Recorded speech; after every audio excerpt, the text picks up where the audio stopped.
औज़ुबिल्लाहिमिनश्शैतानिर्रजीम बिस्मिल्लाहिर्रहमानिर्रहीम अस्सलाम वालेकुम वरहमतुल्लाहि वबरकातुहू। अगर कोई शख्स आपसे हसद करता है तो आप कैसे पहचान पाएंगे? उसकी अहम तरीन निशानियां आज मैं आपको बताऊंगा। और कोई भी इंसान अगर काली नज़र का शिकार हो गया है, ईवल आई की वजह से उसकी ज़िंदगी में प्रॉब्लम आने लगी है, या वह हसद के तीरों का शिकार हो चुका है, जख्मी हो चुका है, तकलीफ में आ चुका है,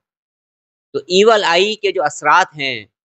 बुरी नज़र का जो असर है और हसद की जो नज़र है, उसकी नेगेटिविटी को कैसे आप रिमूव कर पाएंगे, वो तरीका भी मैं आपको बताऊंगा। हसद करने वालों की बेशुमार निशानियां हैं, जिसमें से चंद एक अहम तरीन चीज़ें आपको बताऊंगा ताकि आप जान पाए, आप समझ पाएं उन लोगों के बारे में जो आपसे हसद करते हैं। इस दुनिया में बेशुमार तरह के लोग हैं, इसी तरह से हसद करने वालों की निशानियां बेशुमार हो सकती हैं, जो आहिस्ता आहिस्ता मैं आपको बताऊंगा। क्यों? क्योंकि मैंने अपनी इस पूरी जिंदगी के अंदर हंसते बसते घरों को बर्बाद होते देखा है। ऐसा बिजनेस जो तरक्की की मंजिलों का सफर कर रहा था, उसे तबाह होते हुए देखा है। हस्बैंड एंड वाइफ के दरमियान में शदीद मोहब्बतों को नफरत में तब्दील होते हुए देखा है। बेशुमार अच्छे बच्चे जो बेस्ट परफॉर्मेंस रखते थे, बेस्ट नंबर्स उनके आते थे, उनके दिलों को पढ़ाई से उचाट होते हुए देखा है। ऐसे लोग कि जिस काम में हाथ डालते थे आसानी हो जाती थी, आसानी के साथ हर काम हो जाते थे। फिर जब हसद के तीरों का शिकार हुए, हसद करने वालों की नजर से मुतासिर हो गए, तो हर काम में उनकी रुकावट होने लगी। यानी जिंदगी में बहारें थी, मगर हसद की आग ने ऐसा असर दिखाया कि वो बहारें खिजा में तब्दील हो गई। और अपनी जिंदगी में हम कैसे खुशी, खुशहालियां, कामयाबियां ला सकते हैं, उसके कुछ तरीके आपको बताऊंगा। हसद करने वालों में ऐसे लोग भी होते हैं जो आपके अपनों में शामिल होते हैं, करीब के लोगों में से होते हैं। और हसद करने वालों में ऐसे लोग भी हो सकते हैं जो आपसे दूर होते हैं। और हसद करने वाले लोगों में एक इंतहाई खतरनाक किस्म के लोग होते हैं, बहुत ज्यादा नुकसानदेह होते हैं। ऐसे लोग आपसे आते हैं, मिलते हैं, मुस्कुराते हैं, गले से आपको लगाते हैं, मगर आपकी पीठ में ही छुरा घोंप देते हैं। जो आपके सामने बहुत अच्छे बनते हैं, मगर आपकी हस्ती बस्ती जिंदगी पर हसद की निगाह रखते हैं, आपको अंदर से नुकसान पहुंचाना चाहते हैं। और ऐसे लोग भी होते हैं जो दोस्त बनकर आपकी जड़ों को काट रहे होते हैं, आपको कमजोर कर रहे होते हैं, और आपकी खुशी को गम में तब्दील करने के लिए कोशिशें कर रहे होते हैं। हसद करने वाला इंसान ये चाहता है कि जो नेमत भी अल्लाह रब्बुल इज़्ज़त ने आपको अता की है, वो नेमत आपके पास से चली जाए या छिन जाए। तो ऐसे हासिदीन जो इतने चालाक होते हैं कि वो दोस्त बनकर धोखा दे रहे होते हैं, ऐसे लोगों से बचना ज़रूरी है। क्योंकि मैं अपनी ज़िंदगी में ऐसे बेशुमार लोगों को देख चुका हूँ जो ये समझते थे कि उनकी ज़िंदगी में जो प्रॉब्लम आ रही है वो जादू की वजह से है, ब्लैक मैजिक की वजह से है। मगर जब मैंने उनकी ट्रीटमेंट को स्टार्ट किया, मैंने स्कैनिंग की, तो मुझे पता चला कि वो हसद की नज़र का शिकार हो चुके हैं। और एक ऐसी आग लगाई है हसद ने कि उनकी ज़िंदगी तबाह हो रही है। जब आप कामयाबी का सफ़र तय कर रहे होते हैं, कामयाबियों की सीढ़ियां चढ़ रहे होते हैं, या आपके अंदर कोई एक्स्ट्रा सलाहियत पैदा हो जाती है और वो लोगों को नज़र आने लगती है, तो दो तरह के लोग आपकी ज़िंदगी में आ सकते हैं। एक वो लोग होते हैं जो आपसे मोहब्बत करते हैं, आपसे प्यार करते हैं, आपका भला चाहते हैं। और एक वो लोग होते हैं जिनका सामना सबसे पहले आपको करना पड़ सकता है, और वो हसद करने वाले लोग होते हैं, जेलिस पीपल्स होते हैं, नेगेटिव पीपल्स होते हैं, जो आपकी कामयाबी से, आपकी खुशी से हसद करते हैं, और आप गिर जाएं, तबाह हो जाएं, बर्बाद हो जाएं, आपकी चेहरे की मुस्कुराहट उदासी में तब्दील हो जाए, इसकी तमन्ना करते हैं। कोई भी इंसान जो आपसे हसद करता है, आप नोट करिएगा, देखिएगा कि अगर आप बहुत अच्छे लग रहे होंगे, आपके चेहरे पर मुस्कुराहट होगी, आप रिलैक्स होंगे, पुरसकून होंगे, और पुरसकून दिख रहे होंगे, तो वो आपका मुस्कुराता हुआ चेहरा कभी भी नहीं देख पाएगा। आपकी खुशी उसे बर्दाश्त नहीं होगी, उसके चेहरे का रंग बदल जाएगा। और अगर आपके अंदर अवेयरनेस हुई آپ کے اندر یہ کوالٹی ہوئی کہ آپ اس تمام مومنٹ کو سمجھ پائیں، دیکھ پائیں گہری نظر سے، تو آپ دیکھیں گے کہ اس کو آپ کی خوشی اور آپ کی مسکراہٹ پسند نہیں آ رہی ہوگی، اس کا چہرہ بتا رہا ہوگا، اس کی آنکھیں بتا رہی ہوں، اس کا بیہیویئر بتا رہا ہوگا، اس کی باڈی لینگویج بتا رہی ہوگی کہ اسے یہ تمام چیزیں پسند نہیں آ رہی، یعنی آپ کی زندگی میں خوشی پسند نہیں آ رہی اسے۔ آپ کتنا بھی اچھا کام کر لیں، کتنی بھی اچھی پرفارمنس آپ کی ہو جائے، بجائے اس کے کہ وہ آپ کو اپریشیٹ کرے، جو حسد کرنے والا ہوگا وہ آپ کے بیسٹ کام میں بھی برائیاں نکالے گا، پہلے خود برائیاں نکالنے کی کوشش کرے گا، ورنہ آپ کے کام کی برائیاں لوگوں میں بیان کرنا شروع کرے گا کہ کسی طرح سے آپ کا کام خراب ہو جائے۔ جو شخص آپ سے حسد کرتا ہوگا وہ کبھی بلند آواز میں آپ کو دعا نہیں دے گا، آپ کی کوئی نعمت دیکھ کر اس پر ماشاءاللہ نہیں کہے گا۔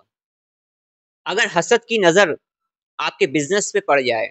یا حسد کی نظر آپ کی جاب پر پڑ جائے، یا حسد کی نظر میاں بیوی کے، ہسبینڈ وائف کے رشتے پہ پڑ جائے، یا حسد کی نظر اگر بچوں پر پڑ جائے،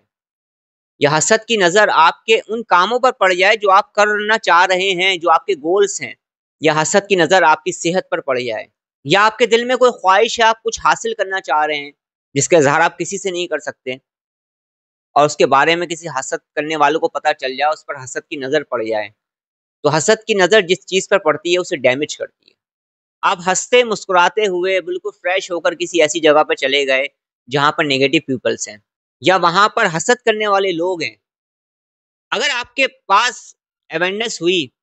اور جو میں بتا رہا ہوں اس چیز پر آپ نے توجہ دی، تو آپ دیکھیں گے کہ آپ کبھی بھی ایسی جگہ سے ہو کر آئیں گے نا جہاں پر حاسدین ہوں گے، تو آپ کی انرجی مختلف طریقوں سے پرفارم کرے گی، آپ کی انرجی لو ہو جائے گی، آپ کا مسکراتا ہوا چہرہ خود بخود بجھنا شروع ہو جائے گا، آپ کے اندر جو فیلنگز ہیں فریشنس والی وہ ختم ہونا شروع ہو جائے گی، سستی کاہلی پیدا ہونے لگے گی، جسم بعض لوگوں کا بھاری ہونے لگتا ہے، فریشنس ختم ہو جاتی ہے، کام کرنے کو دل نہیں چاہتا، کچھ اچھا نہیں لگتا، یعنی انرجی انسان کی لو ہو جاتی ہے، اور بے شمار لوگ ہیں ان کی تعداد بھی نہیں بتا سکتا جو اس بات کا اقرار کر چکے ہیں کہ ایسا ہوتا ہے ہمارے ساتھ۔ تو کیا وجہ ہوتی ہے کہ نیگیٹیوٹی اور نیگیٹو انرجی اتنی زیادہ ہائیسٹ لیول کی ہوتی ہے ان حسد کرنے والوں کی کہ وہ آپ کی ساری انرجی کو کھینچ لیتی ہے، آپ کی انرجی لو ہو جاتی ہے۔ اسی طرح سے ایک نشانی اور بھی ہے کہ حسد کرنے والا انسان اگر آپ کے گھر پر آ جائے، آپ کا گھر بہت اچھا ہے، گھر والے بہت اچھے ہیں، ہسبینڈ اینڈ وائف جو ہے بہت محبت کے ساتھ رہ رہے ہیں، گھر میں خوشحالی ہے، گھر میں سب محبت کے ساتھ رہ رہے ہیں، گھر میں خوشی ہے، سکون ہے، اطمینان ہے، اور کوئی حسد کرنے والا آپ کے گھر پہ آ جائے تو آپ دیکھیں گے کہ یا تو فوری طور پر یا کچھ عرصے میں ہی گھر کی انرجی، گھر کی جو وائبریشنز ہوں گی نا وہ چینج ہونے لگیں گی، ان میں نیگیٹیوٹی آنے لگے گی۔ کئی جگہوں پر دیکھا ہے میں نے کہ گھر میں بلا وجہ کے لڑائی جھگڑے شروع ہو جاتے ہیں، ہسبینڈ اینڈ وائف اچھی طرح سے رہ رہے ہوتے ہیں، ان کی ریلیشن شپس خراب ہو جاتی ہے۔ اب یہ ڈیپینڈ کرتا ہے ہر شخص کی سچویشن کے حساب سے، بعض مرتبہ تو فوراً اثر ہو جاتا ہے، بعض مرتبہ کچھ عرصے بعد ظاہر ہوتا ہے، ڈیپینڈ کرتا ہے سچویشن وائز، ہر انسان کے ساتھ مختلف چیزیں ظہور پذیر ہو سکتی ہیں۔ بچے اچھے پڑھ رہے ہوں گے تو بچوں کے پڑھنے میں، ان کی پڑھائی، ان کی اسٹڈی میں پرابلم ہونے لگے گی، گھر کا سکون خراب ہونے لگے گا، گھر میں خوشی آمدنی جس کام سے آ رہی ہوگی وہ کام متاثر ہونے لگے گا، گھر میں لوگوں کی انرجی ویک ہونے لگے گی، چڑچڑاہٹ ہونے لگے گی، ایک عجیب negativity, negative energy, negative vibrations پورے گھر میں پھیلنا شروع ہو جائے گی۔ آپ اپنا حصار کیا کریں، اللہ کا ذکر کیا کریں، باوضو رہا کریں، تو اس سے بھی آپ کی حفاظت رہے گی۔ سمجھے نا میری بات کو؟ تو سب سے پہلی چیز جو میں آپ کو بتاؤں گا وہ یہ ہے کہ صدقہ زیادہ سے زیادہ دیں، اور اگر آپ نیگیٹیوٹی، نیگیٹو انرجی سے متاثر ہو گئے ہیں، آپ کو لگ رہا ہے، تو ہفتے والے دن اور منگل والے دن تھوڑا سا گوشت لے کر اپنے اوپر سے اتار کر کسی بھی بہتے ہوئے پانی میں بہا دیا کریں، دریا ہو، سمندر ہو، یا کوئی بہتا ہوا پاک پانی ہو، اس میں بہا دیں۔ آپ کا گھر ہے یا آپ کا آفس ہے یا آپ کی دکان ہے، آپ نے تھوڑا سا بخور لینا ہے، کسی بھی اچھی کمپنی کا بخور لے لیں، آپ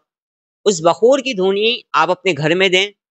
اپنے آفس میں دیں، اپنی دکان پر دیں، جہاں پر بھی آپ کو محسوس ہوتا ہے کہ یہاں پہ ایول آئی کی असरात हैं। ये आपने रोजाना करना है, कम से कम 21 डेज तक। तीसरी चीज, एक कपड़े का टुकड़ा ले लें, 3 अदद लौंग लें, लौंग ऐसी होनी चाहिए साबित हो। उसके बाद सूरह बकरा की आखिरी 2 आयत को सिर्फ 7 बार पढ़ें, उस लौंग पर दम करें, उसको किसी कपड़े में लपेट कर अपने बाजू पे बांध लें, रात भर वो बाजू पे बंधा रहे, सुबह आप उठें और उस लौंग को जो है आप जला दें। इसको भी 21 डेज करते रहें। अब मैं आपको बता रहा हूँ कि आपने पढ़ना क्या है। रोजाना आपने इशा की नमाज के बाद या फजर की नमाज के बाद ये पढ़ना होगा। अव्वल आखिर में इसमें आप दुरूद पाक पढ़ेंगे और सबसे पहले आप अपना बदनी हिसार करेंगे। 3 मरतबा आयतल कुर्सी, 3 मरतबा सूरह फलक, 3 मरतबा सूरह नास, 3 मरतबा सूरह इखलास और 21 मरतबा या हाफिजो या हफीजो या रकीबो या वकीलो पढ़कर खुद पर दम कर लें, हाथों पे दम कर लें, जिस्म पर फैल लें, आपका बदनी हिसार हो जाएगा। एक चीज मैं आपको और बता दूं कि बदनी हिसार के बहुत सारे तरीके हैं, हर मकसद के लिए अलग अलग तरीके से बदनी हिसार होता है। तो आपने पानी की बोतल को अपने सामने रखना है और तेल की शीशी को अपने सामने रखना है। उसके बाद आपने क्या करना है, अव्वल आखिर आपने दुरूद पाक पढ़ना है और सबसे पहले आप सूरह कलम की आखिरी 2 आयत को 11 मरतबा पढ़ेंगे, सूरह बकरा की आखिरी 2 आयत को 7 मरतबा पढ़ेंगे, सूरह कौसर को 11 मरतबा पढ़ेंगे और सूरह फलक सूरह नास को 7 मरतबा पढ़ेंगे। या जब्बारो या लतीफ़ो, या जब्बारो या लतीफ़ो 111 मरतबा पढ़ने के बाद खुद पे दम करेंगे, आलम तसव्वुर में अपने पूरे घर को दम करेंगे, अपने ऑफिस को या काम की जगह को, इस पानी की बोतल पर और इस तेल की शीशी पर दम करेंगे आप। इस अमल को 21 डेज तक आपने जारी रखना है। तो चंद दिनों में ही आप देखेंगे इस नेगेटिविटी, इस नेगेटिव एनर्जी से आपको निजात मिल जाएगी और इस नेगेटिविटी की वजह से जो भी प्रॉब्लम पैदा हो रही है आपकी वो प्रॉब्लम सॉल्व होने लगी। अब मैं आपसे इजाजत चाहता हूँ, अपना बहुत ज्यादा ख्याल रखिएगा, मुझे दुआ में याद रखिएगा। अस्सलाम वालेकुम वरहमतुल्लाहि वबरकातुहू।